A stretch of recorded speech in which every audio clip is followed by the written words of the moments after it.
বিশ্ব ইজতেমার প্রথম পর্বের দ্বিতীয় দিনে ইবাদতে মশগুল মুসল্লিরা। ইজতেমার মূল মঞ্চ থেকে বিভিন্ন ভাষায় ইসলামী বিধিবিধানের উপর দিক নির্দেশনামূলক বয়ান দিচ্ছেন জ্যেষ্ঠ মুসল্লিরা। ৬৩টি খিত্তায় অবস্থানরত ৪১ জেলার হাজারো মুসল্লি এই বয়ান শুনছেন। ইজতেমা আয়োজনের সফলতার জন্য বাংলাদেশের প্রশংসা করেন দেশি বিদেশি মুসল্লিরা। বিশ্বের বড় বড় যারা স্কলার আছে বয়ান করবে, আমরা তাদের এই কথাগুলি শুনে আমল করব। আমরা সবাই আইসা আল্লাহর কাছে দোয়া করি, ফরিয়াদ করি, আল্লাহ যেন আমাদের মনের আশাগুলো পূরণ করেন।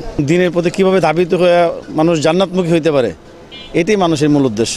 দিনকে, ইসলামকে সাধারণ মানুষের মাঝে, সকলের মাঝে ছড়িয়ে দেয়, এটাই মূল উদ্দেশ্য। ইজতেমা আয়োজন নিয়ে শুরাই নিজামের মুরব্বী ও গাজীপুর সিটি কর্পোরেশন প্রশাসন সন্তোষ প্রকাশ করেছেন।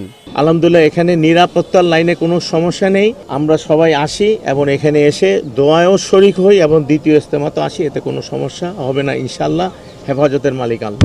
ইজতেমার দ্বিতীয় দিন বিকেলে ৬৩টি যৌতুকবিহীন বিয়ে দেয়া হয়। ইজতেমায় আগত মাওলানারা এই বিয়ে পড়ান।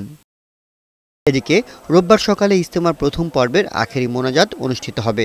নির্বিঘ্নে যেন আখেরি মোনাজাত সম্পন্ন হতে পারে সেজন্য সকল প্রস্তুতি নিয়েছে গাজীপুর মেট্রোপলিটন পুলিশ। তারা জানিয়েছে, আখেরি মোনাজাত উপলক্ষে নিরাপত্তা ও গোয়েন্দা নজরদারি বাড়ানো হয়েছে।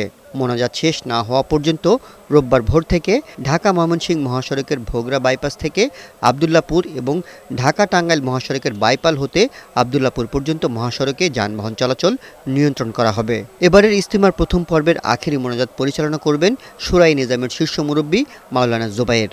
আমরা সুন্দরভাবে এই ইজতেমাটি করব। আমরা এখন পর্যন্ত কোনো নিরাপত্তা থ্রেট উপভোগ করছি না। আমরা সম্পূর্ণভাবে নিরাপত্তা দিয়ে যাচ্ছি। সুন্দরভাবে ইজতেমাটি সম্পন্ন হবে প্রথম পর্বের, সে আশাবাদ ব্যক্ত করছি। আখেরি মোনাজাত শেষে দিনের দাওয়াতে বের হবেন ইজতেমায় আগত দেশ বিদেশের মুসল্লিরা। এস এম সুমন, বৈশাখী সংবাদ, ঢাকা।